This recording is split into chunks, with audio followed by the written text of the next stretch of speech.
Hi everyone and welcome back to my kitchen.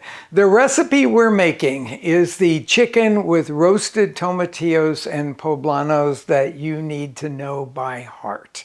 And it starts with the roasted tomatillo base that I've made in another video. So if you haven't watched that video, click the link below and it will take you to that short and simple one, because this is something that in Mexico they use to season many different dishes. This is a really great recipe to know, to serve to company, in fact, because it's that delicious, it's that unique. So the first thing that we have to do is to start browning this chicken. I'm using chicken thighs, and to tell you the truth, I went in with a knife first and cut off all the little stray bits of skin that were around the outside of it. Second thing that I'm going to, and then I patted it dry with paper towels, and then I'm going to salt it evenly over the top here. And once I've gotten all the salt distributed nice and even on those guys, I'm going to coat this pan with some oil. A lot of people would use for this beautiful fresh rendered pork fat. You could do that. Also, if you have bacon drippings, it's really delicious in this situation to use it as the way to brown this chicken now. Okay, so we're going to put them in skin side down here. I want to make sure, yeah, it's hot enough. I had turned the pan on before we started so that it could already start getting hot. And then I want to fit these 8 chicken thighs. They have the bone in them, by the way. Why do we want to do that? It's simply because they'll have a lot more flavor and be juicier if you cook them with the bone in. And so these 8, there's about 2 pounds or so of these guys, and they fit beautifully in a very large skillet. So I'm working here in my 12-inch skillet.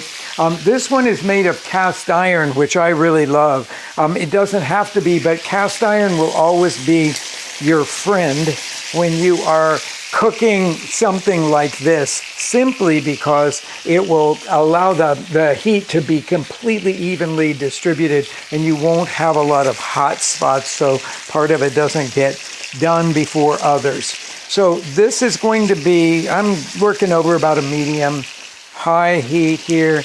And I want to brown the chicken really beautifully on the skin side only.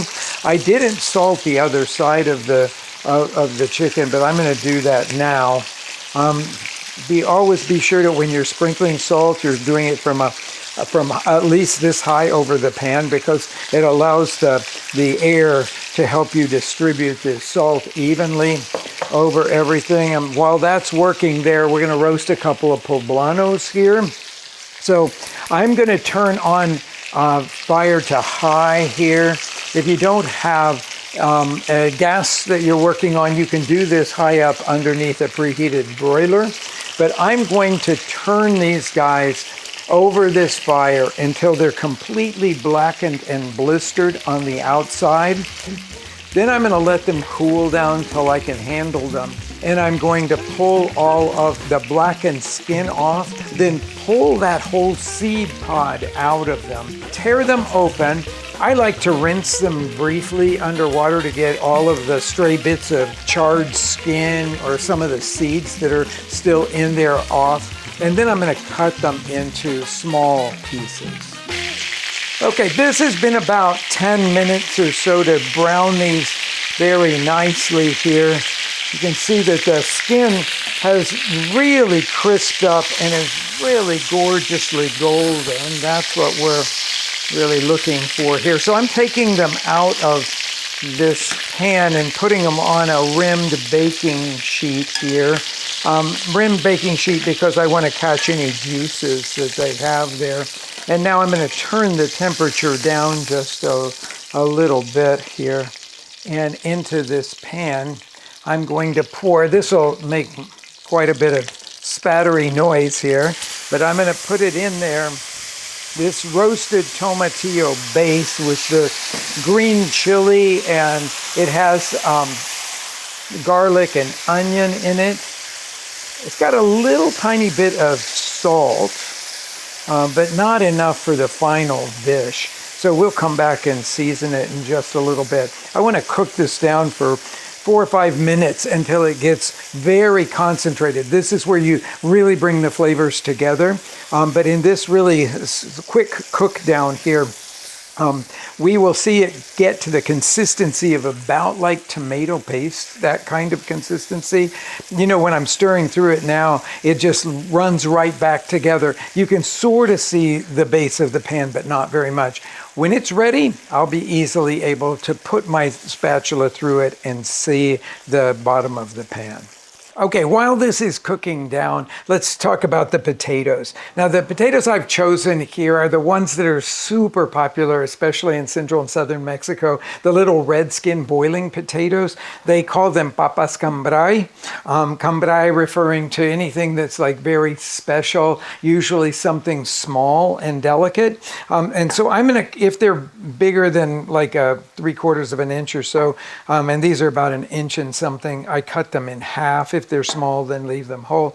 And I'm going to do the cooking of these. You could do it in salted water if you want to. I'm going to use my microwave because it works really fast and it really is very even cooking.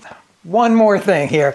I always like to season these guys with some salt before they go into the microwave. If you're going to do this in boiling water, then you'll really season the water very nicely there. Now into the microwave, but you have to cover them. I have a microwave cover like that that allows steam to come out.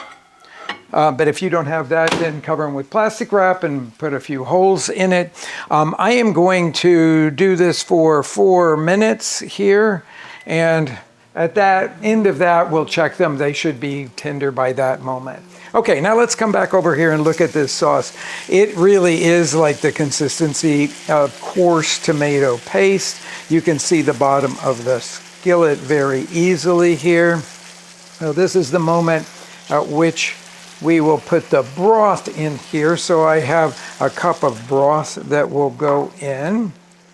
And we're going to put the poblanos that were roasted, peeled, seeded, and chopped.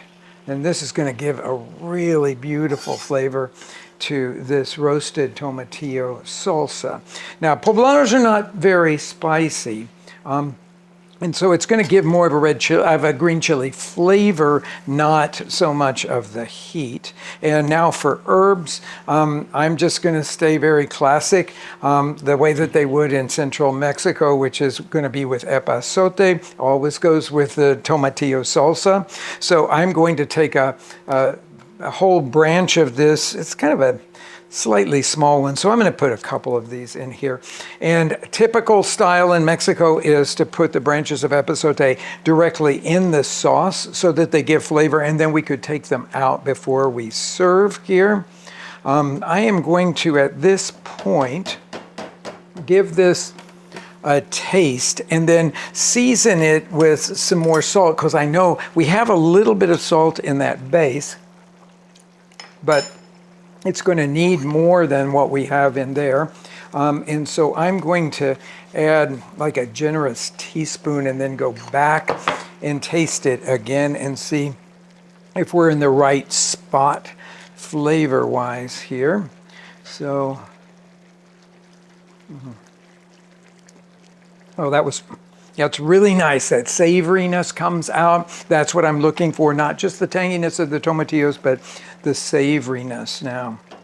Okay, at this point, the chicken will go back in, but we will put it skin side up like this so that the skin stays relatively crispy. It's a kind of moist environment for it. So it will soften a little bit, but you just see how lovely this looks. You can imagine that if you were going to have guests over and you serve them this, what amounts to a very homey dish, but one that's really beautiful, I think everybody's going to love it. Now we'll finish cooking the chicken in there. I don't have a top for this, so I just take a rimmed baking sheet and lay it over the top like that. We want to cook this now over a fairly low heat, just a gentle simmer through all of this.